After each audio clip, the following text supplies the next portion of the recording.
नमस्ते दोस्तों, स्वागत है आपका विज्ञप्ति पीसीएस यूट्यूब चैनल पर, जहां हम यूपी पीसीएस सीसेट के हर इंपॉर्टेंट टॉपिक को एकदम सिंपल और एग्ज़ाम ओरिएंटेड तरीके से समझाते हैं।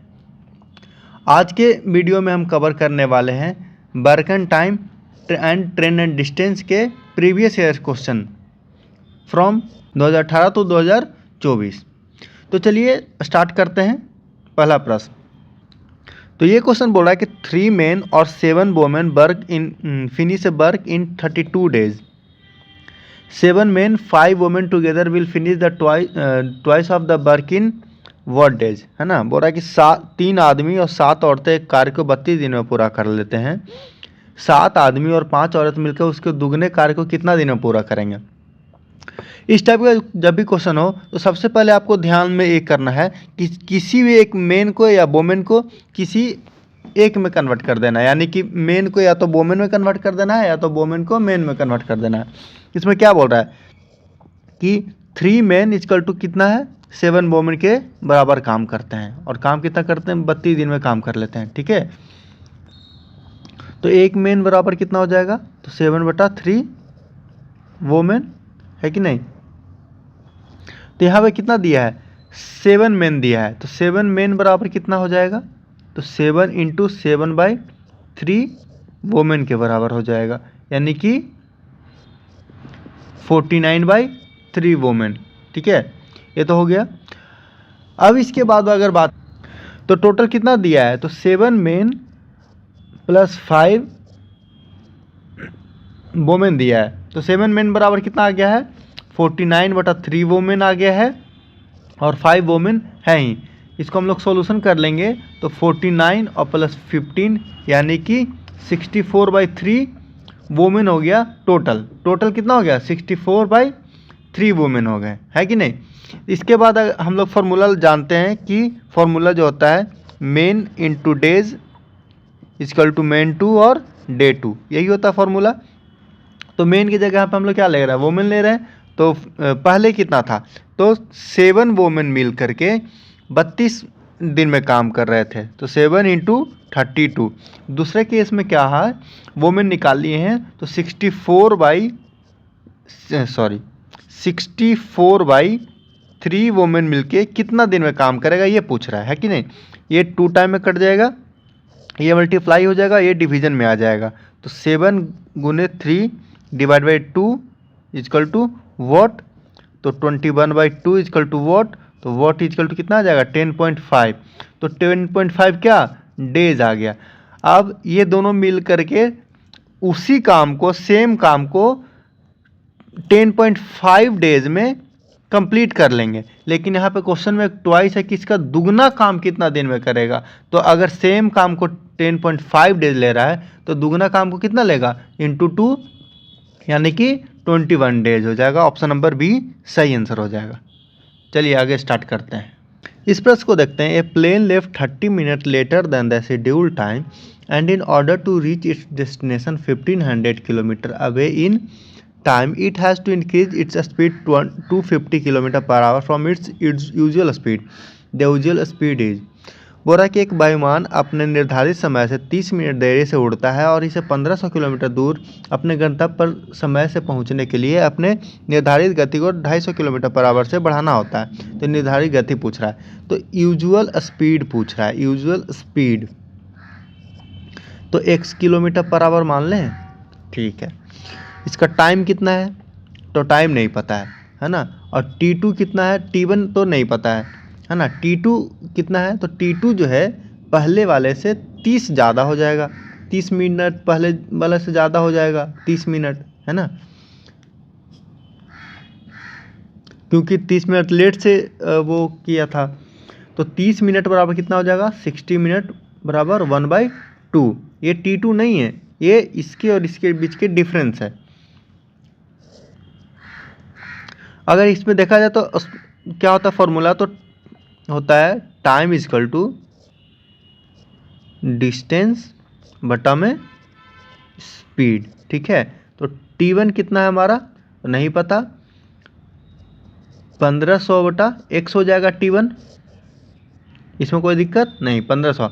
और यहाँ पे t2 कितना हो जाएगा, तो 1500 x प्लस 250 हो जाएगा, क्योंकि स्पीड दूसरे वाले में कितना बढ़ गया है, 250 बढ़ गया है, तो ये x प्लस 250 हो जाएगा। ठीक है, आप बताइए कि यूजुअली इसका टाइम कितना हो जाएगा। तो t1 माइनस t2 अगर करते हैं तो 1500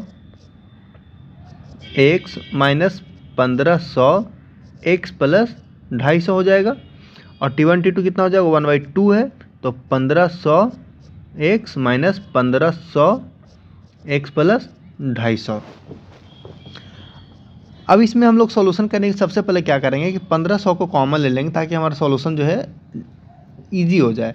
तो x और x प्लस 250, इसको अगर इससे मल्टीप्लाई कर देंगे तो 3000 हो जाएगा, इधर बच जाएगा 1/, हाँ, और इधर क्या होगा कि इसको हम लोग एलसीएम ले लेते हैं, तो x स्क्वायर प्लस 250x इसके एलसीएम हो जाएगा, और यहाँ आ जाएगा x, यहाँ आ जाएगा x प्लस 250 और माइनस x कट जाएगा, सिर्फ ये बचेगा। अब इसको अगर क्रॉस मल्टीप्लिकेशन कर दिया जाए तो यहाँ पे देख लेते हैं हम लोग कि क्या हो जाएगा। तो x स्क्वायर प्लस 250 x इधर आ जाएगा, और ये 3000 जो ऊपर मल्टीप्लाई हो जाएगा, तो 250 इंटू 3000, तो x square plus 250 x equal to कितना हो जाएगा, 75 पे 4 0, तो x square plus 250 x minus 75 पे 4 0 इजकल टू 0। अब इसको अगर सिंप्लीफाई करते हैं हम लोग, तो सिंप्लीफाई इसको तोड़ना बहुत आसान है, कितने बार में कटेगा, टूटेगा, तो ये तो 25 3 75, ठीक है। तो इसको क्या लिख सकते हैं, एक्स स्क्वायर, इसको अगर 1000 x माइनस 750 x बराबर इतना लिख सकते हैं। देखिए इसको घटाएंगे तो 250 आ जाएगा, इसको मल्टीप्लाई कर देंगे तो इतना आ जाएगा, मतलब ये सही है हमारा। अब x कॉमन ले लें तो x प्लस 1000, इसमें अगर 75 तो माइनस 750 कॉमन ले लेते हैं, तो x minus x plus minus लिए है ना, तो x प्लस 1000, तो x प्लस 1000 और कितना है x माइनस 750, तो x बराबर कितना हो जाएगा, माइनस 1000, और x बराबर कितना हो जाएगा, प्लस 750। तो हम लोग पॉजिटिव इंटीजर को ही लेंगे, नेगेटिव को तो नहीं लेंगे, क्योंकि x का वैल्यू कभी भी स्पीड माइनस में नहीं होता है, स्पीड हमेशा प्लस में होता है, इसलिए हम लोग x का ये वैल्यू लेंगे 750। तो बोला कि निर्धारित स्पीड x का ही तो निकालना था, यूजुअल स्पीड ही तो निकालना था, तो 750 आ गया, 750 आपका करेक्ट आंसर हो जाएगा। नेक्स्ट क्वेश्चन देखते हैं, इस प्रश्न को देखते हैं। If x man complete a work in 40 days and after adding 5 extra men 10 days are saved, then 30 men will complete this work in what days। ठीक है, यदि एक आदमी एक काम को 40 दिन में पूरा करता है और 5 अतिरिक्त आदमी लगाने से 10 दिन की बचत होती है, तो 30 आदमी इस काम को पूरा करेंगे कितना दिन में। तो सबसे पहले अगर हम लोग देख लिए तो वर्क का फॉर्मूला जो होता है m इंटू डी होता है, इसका मतलब मेन, और ये डेज और ये वर्क। ठीक है, ये तो जान रहे हम लोग। तो वर्क जो है पहले हिसाब से x के हिसाब से वर्क कितना हो जाएगा, तो x गुने 40, और दूसरे वाले के हिसाब से कितना होगा, तो x प्लस 5 गुने 30, क्योंकि 10 दिन का बचत हो जाता है, पहले 40 दिन लग जा रहा था, तो अब कितना दिन लगेगा, 30 दिन लगेगा, है ना। तो वर्क तो बराबर है दोनों जगह, तो ये दोनों भी एक दूसरे से बराबर हो जाएगा, तो x प्लस x गुने 40 इजकल टू 5 प्लस x गुने 30, तो 40x इजकल टू इधर कितना हो जाएगा 30x और प्लस 150, तो 10x बराबर कितना हो जाएगा 150, तो x बराबर कितना हो जाएगा 15, तो x बराबर 15, यानी कि जो पहले में मेन लगे थे, कितना मेन थे, 15 मेन थे। अब क्या पूछ रहा है, अब पूछ रहा है कि अगर 30 आदमी लगा के किया जाए तो टोटल वर्क अब निकाल लेते हैं हम लोग कि 15 आदमी थे तो वर्क बराबर कितना हो जाएगा। तो हम लोग लिखे थे x इंटू 40 लिखे थे, तो तो 15 इंटू 40 इक्वल टू 600, यानी 600 ये यूनिट जो है वर्क है, टोटल वर्क है। अब 30 मेन का पूछ रहा है, तो वर्क बराबर क्या पढ़े थे, तो एम इंटू डी, वर्क कितना है 600, एम कितना है 30, डे हम लोग को निकालना है, तो डे बराबर कितना हो जाएगा 600 डिवाइडेड बाई 30, यानी कि 20 डे में 30 आदमी मिलकर उस काम को कर देगा। तो ऑप्शन नंबर सी आपका सही आंसर हो जाएगा। अगला प्रश्न देखते हैं।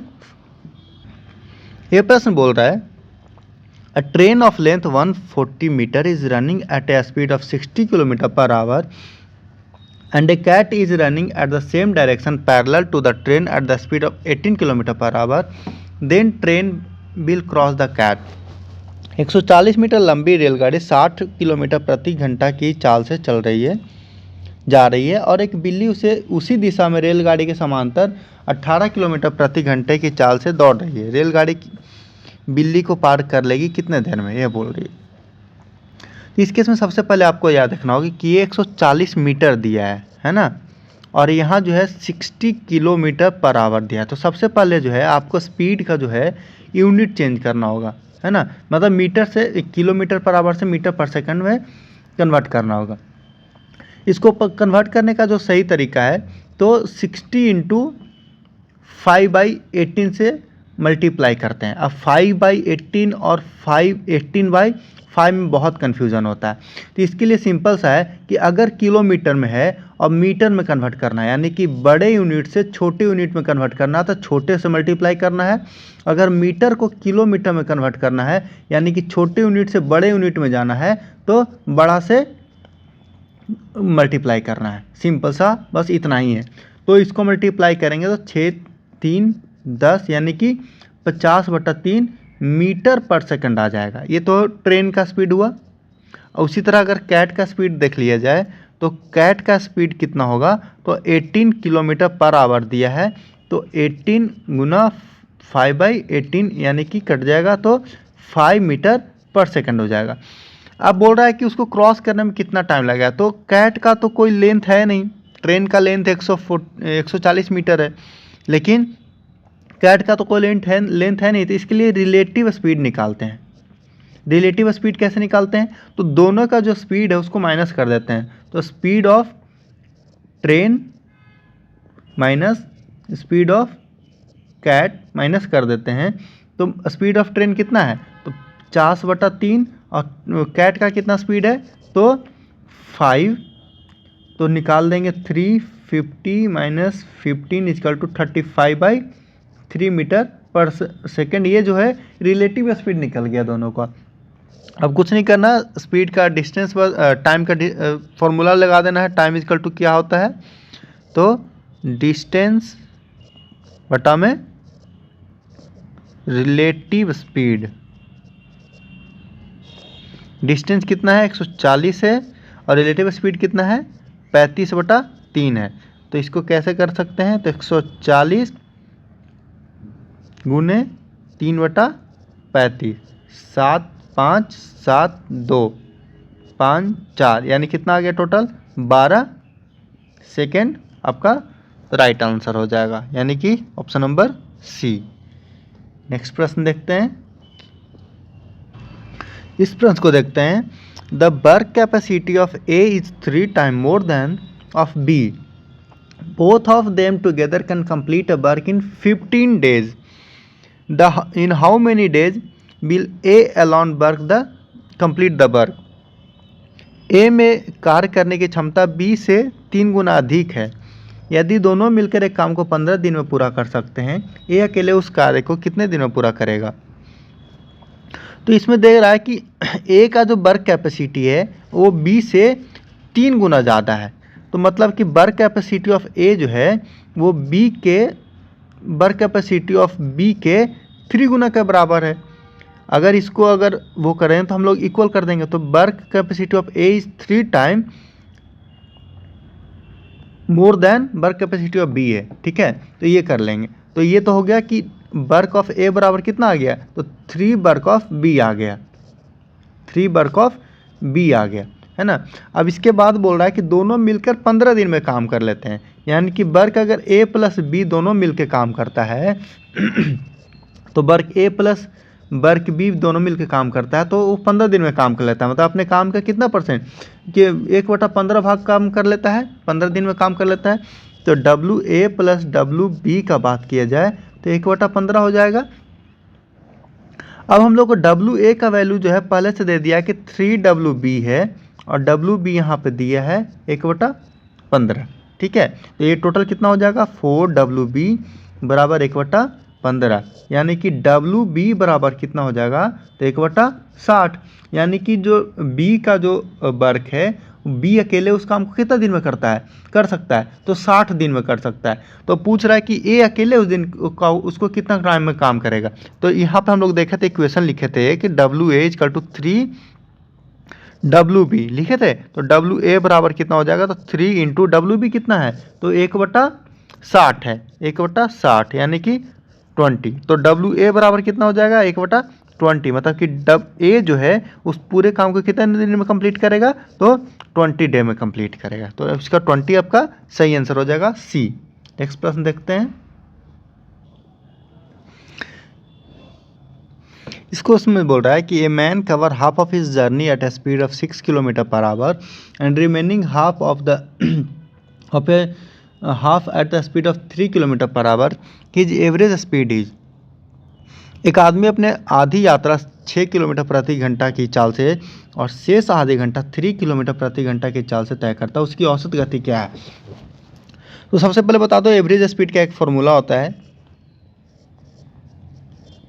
तो 2x/x + y। जो आपको ये जो x/y है ये आपका गिवन स्पीड होता है ना। तो 2 × 6 × 3, 6 + 3 = 2 × 6 × 3 9 3 2 यानी कि 4। तो 4 km/h इसका सही आंसर हो जाएगा, करेक्ट आंसर। नेक्स्ट क्वेश्चन देखते हैं। यह प्रश्न बोल रहा है a train overtake 2 person X and Y walking at an average speed of 3 km/h and 4 km/h in the same direction and completely pass them in 8 seconds and 9 seconds respectively. What is the length of the train? कोई train 3 kilometre प्रति our और 4 kilometre प्रति our की औसत से चल रहे एक ही दिशा में चल रही दो व्यक्ति एक बाइक से आगे निकलती है और उनके क्रमशः 8 सेकंड 9 सेकंड में पूरी तरह से पार कर जाती है। ट्रेन की लंबाई क्या होगा। ठीक है, तो इस प्रश्न में हम अगर देखते हैं तो सबसे पहले x का स्पीड दिया है ना 3 km/h, जिसको हम लोग कन्वर्ट करेंगे मीटर/आवर में, तो 5/18 6 यानी कि 5/6 मीटर/सेकेंड। y का स्पीड दिया 4 km/h, तो 4 × 5/18 यानी कि 10/9 मीटर/सेकेंड के स्पीड में। ठीक है, अब हम लोग जानते हैं कि स्पीड का डिस्टेंस फॉर्मूला क्या होता है, तो डिस्टेंस/टाइम होता है। तो डिस्टेंस का क्या हो जाएगा तो स्पीड गुने टाइम लिख सकते हैं, तो लिख सकते हैं। तो डिस्टेंस बराबर क्या होगा, स्पीड कितना है, तो बोल रहा है कि स्पीड उसके रिलेटिव स्पीड जो हो जाएगा, तो ट्रेन का स्पीड मान के चलते हैं क्या होगा, तो ट्रेन का स्पीड x मान लेते हैं कि मीटर/सेकेंड है। तो जो स्पीड हो जाएगा x का, x नहीं s मान लेते हैं, क्योंकि x यहाँ पर्सन का नाम दे दिया है, तो s स्पीड मान लेते हैं कि s मीटर/सेकेंड है। तो हम लोग x के लिए पहले बात करते हैं। तो x के लिए बात करें तो डिस्टेंस हम लोग को निकालना है, तो उसके लिए क्या होगा, स्पीड कितना होगा, तो जो ट्रेन का स्पीड है उसमें अगर पर्सन के स्पीड को माइनस कर देंगे है ना, इनटू टाइम कितना लगा था तो 8 सेकंड लगा था, तो d बराबर कितना हो जाएगा तो 8x - 40/6। आपका ये पहला इक्वेशन हो गया। अब दूसरा इक्वेशन बाई के लिए देख लेते हैं। तो डिस्टेंस बराबर by speed into time, distance, और बाई का स्पीड क्या है तो x - 10/9 गुने टाइम कितना लगा था 9 लगा था, तो 9x - 90/9 9, यानी कि 10 से कट जाएगा तो 9x माइनस 10, ये जो है d बराबर ये दूसरा इक्वेशन हो जाएगा। अब दोनों जो है, दोनों का जो डिस्टेंस होगा वो तो सेम ही लगेगा, है ना। तो दोनों इक्वेशन को अगर हम लोग मर्ज कर दें, डी सेम ही है, तो दोनों इक्वेशन को मर्ज कर दें तो 8x माइनस 40 को मिनिमाइज कर सकते हैं 20/30 में, तो 20/3 इजकल टू 9x माइनस 10। इसको इधर लेके चले जाते हैं, इसको इधर लेके आ जाते हैं, तो कितना बचेगा, -20/3 और plus 10 equal to 9x minus 8x। 3 minus 20 और प्लस 30 इजकल टू कितना हो जाएगा, x बराबर कितना हो जाएगा, इधर हम लोग देखेंगे तो इधर 10/3 इजकल टू x हो जाएगा, 10/3। अब जब 10/3 यानी x क्या था हमारा, तो स्पीड ऑफ ट्रेन था, है ना। अब हमको क्या निकालना है कि लेंथ निकालना है। दोनों में से किसी एक इक्वेशन पर अगर हम लोग x का वैल्यू पुट कर देंगे तो हमारा आंसर निकल जाएगा। तो ये आसान है, इस पर निकाल के देखते हैं। तो 9x माइनस 10, तो 9 इंटू 10/3 माइनस 10, 3 से तो 30 माइनस 10 यानी कि 20, यानी कि जो ट्रेन का जो लेंथ होगा, लेंथ जो होगा 10 मीटर होगा, तो 20 मीटर होगा, सॉरी 30 माइनस 10 20, यानी 20 मीटर होगा। ऑप्शन नंबर सी इसका सही आंसर हो जाएगा।